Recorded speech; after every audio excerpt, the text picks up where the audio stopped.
ಕಾರ್ಕಳ ಎಂಎಲ್ಎಗೆ ಎಲ್ಲ ಗೊತ್ತಿದೆ ಅಂತ ಕಟೀಲ್ ಹೇಳಿದ್ದಾರೆ. ನಳಿನ್ ಕುಮಾರ್ ಕಟೀಲ್ ಬಳಿ ದಾಖಲೆ ಇದ್ರೆ ಕೊಡ್ಲಿ. ಬಿಜೆಪಿ ವಿರುದ್ಧ ಸಚಿವ ಪ್ರಿಯಾಂಕ್ ಖರ್ಗೆ ವಾಗ್ದಾಳಿ ನಡೆಸಿದ್ದಾರೆ.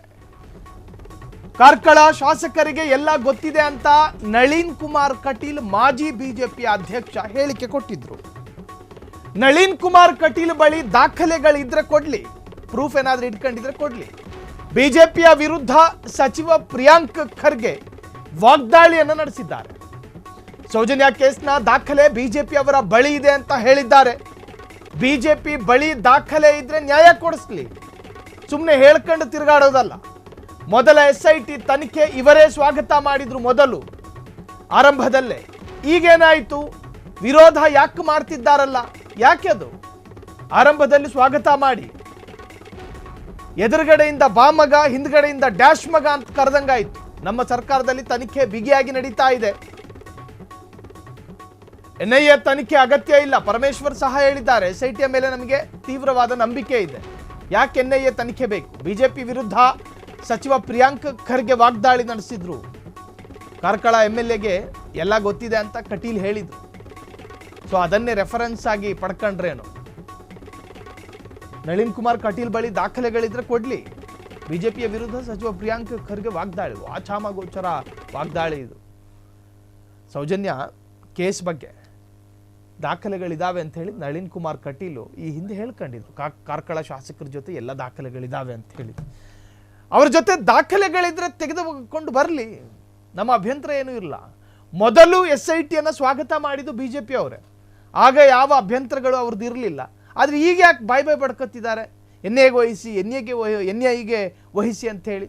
SIT ಅಧಿಕಾರಿಗಳ ತನಿಖೆಯಲ್ಲಿ ಲೋಪದೋಷಗಳೇನಾದರೂ ಇದ್ರೆ ಸಾಕ್ಷಿ ಸಮೇತ ಕೊಡಬೇಕು. ನೋಡ್ರಿ, ಒಂದು ರಾಜ್ಯದಲ್ಲಿ ಸ್ಪೆಷಲ್ ಇನ್ವೆಸ್ಟಿಗೇಷನ್ ಟೀಮನ್ನು ಸರ್ಕಾರ ನಿಯೋಜನೆ ಮಾಡಿದಾಗ ಆ SIT ತನಿಖಾ ತಂಡ ಬೇಡ, ಅದಕ್ಕೆ ಕೇಂದ್ರದ NIA ತಂಡ ಬರಬೇಕು ಅಂತ ಹೇಳಿದ್ರೆ ಅದಕ್ಕೆ ರೀತಿ ರಿವಾಜಿದೆ. ವಿಪಕ್ಷದವರು ಏನೋ ಹೇಳ್ತಾರೆ ಅಂತ ಹೇಳಿ ವಿಪಕ್ಷದವರ ಎಲ್ಲ ಹೇಳಿಕೆಗಳನ್ನು ಕೇಳಿಸಿಕೊಂಡು ನಾವು ತೀರ್ಮಾನವನ್ನು ಬದಲಿಸೋದಕ್ಕೆ ಸಾಧ್ಯ ಇಲ್ಲ. ಒಂದು NIA ಬೇಕು ಅನ್ನೋದಕ್ಕೆ ಕಾರಣ ಹೇಳಿ. SIT ಅವರೇನಾದರೂ ಸೋಮಾರಿತನ ಮಾಡ್ತಾ ಇದ್ದಾರಾ?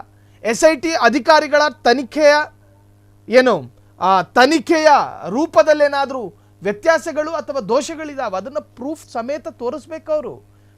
ಸುಮ್ಮನೆ NIA ಕೊಡಿ, ರಾಜ್ಯ ಸರ್ಕಾರ ಒಪ್ಕೊಂಡ್ರೆ ಮಾತ್ರ NIA ಬರೋದಕ್ಕಾಗೋದಿಲ್ಲ. ನಮಗೆ ಕೊಡಲಿ. SITಯಲ್ಲೇನಾದರೂ ಇನ್ವೆಸ್ಟಿಗೇಷನ್ ಸ್ಟೈಲಲ್ಲೇನಾದರೂ ಬದಲಾವಣೆಗಳು ಬೇಕಾ? ನಾವು ಬದಲಾವಣೆ ತರ್ತೀವಿ. ಬಿಜೆಪಿಗರು ಹೇಳಿದ ಮಾತ್ರಕ್ಕೆ ನಮ್ಮ ಈ ನಿರ್ಧಾರಗಳಲ್ಲಿ ಬದಲಾವಣೆ ಮಾಡೋದಕ್ಕೆ ಸಾಧ್ಯ ಇಲ್ಲ. ಈಗೇನಾಯಿತು? ವಿರೋಧ ಮಾಡ್ತಿದ್ದಾರಲ್ಲ. ಅಂದರೆ ಆರಂಭದಲ್ಲಿ SIT ರಚಿಸ್ತೀವಿ ಅನ್ನೋ ಗುಮಾನಿ ಬಿಜೆಪಿಗೂ ಇತ್ತು, ಸರ್ಕಾರ SIT ಮಾಡುತ್ತೆ ಅಂತ. ಆಗ್ಯಾಕೆ ಅವರು ಅದನ್ನು ಖಂಡಿಸಲಿಲ್ಲ, ಸ್ವಾಗತ ಮಾಡಿದ್ರು. ಯಾವಾಗ ಹೆಣ ಸಿಗಲಿಲ್ಲ ಅನ್ನೋದು ಗೊತ್ತಾಯಿತು, ಆಗ ಇವರ ವಿರೋಧಿಗಳು ಹೆಚ್ಚಾಗಿದ್ದು. ಬಿಜೆಪಿಯಲ್ಲೇ ದ್ವಂದ್ವ ನಿಲುವುಗಳಿದ್ದಾವೆ. ನಮ್ಮ ಸರ್ಕಾರದಲ್ಲಿ ತನಿಖೆ ಬಿಗಿಯಾಗಿ ನಡೀತಾ ಇದೆ, NIA ತನಿಖೆ ಅಗತ್ಯ ಇಲ್ಲ. ಪರಮೇಶ್ವರ್ ಅವರು ಕೂಡ ಹೇಳಿದ್ದಾರೆ. ಬಿಜೆಪಿಯ ವಿರುದ್ಧ ಸಚಿವ ಪ್ರಿಯಾಂಕ್ ಖರ್ಗೆ ವಾಗ್ದಾಳಿ ನಡೆಸಿದ್ದಾರೆ.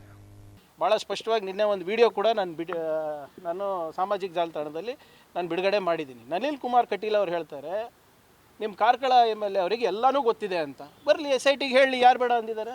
ಅದನ್ನು ಸುಮೋಟವಾಗಿ ನೀವು ಕೂಡ ತನಿಖೆಗೆ ಭಾಗವಹಿಸ್ಬೋದು, ಮಾಡ್ಬೋದು. ಈಗ ನಿನ್ನೆ ಸಿಕ್ಕಿದೆ.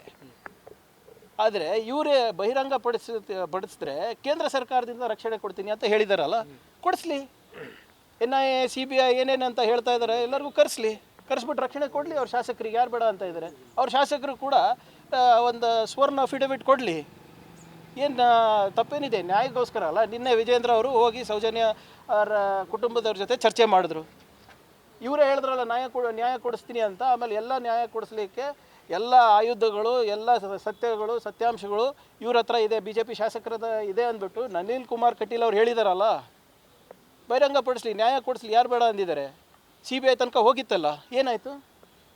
ಅದರಿಂದ ಇವೆಲ್ಲ ನಾಟಕ ಇವ್ರದ್ದಷ್ಟೇ.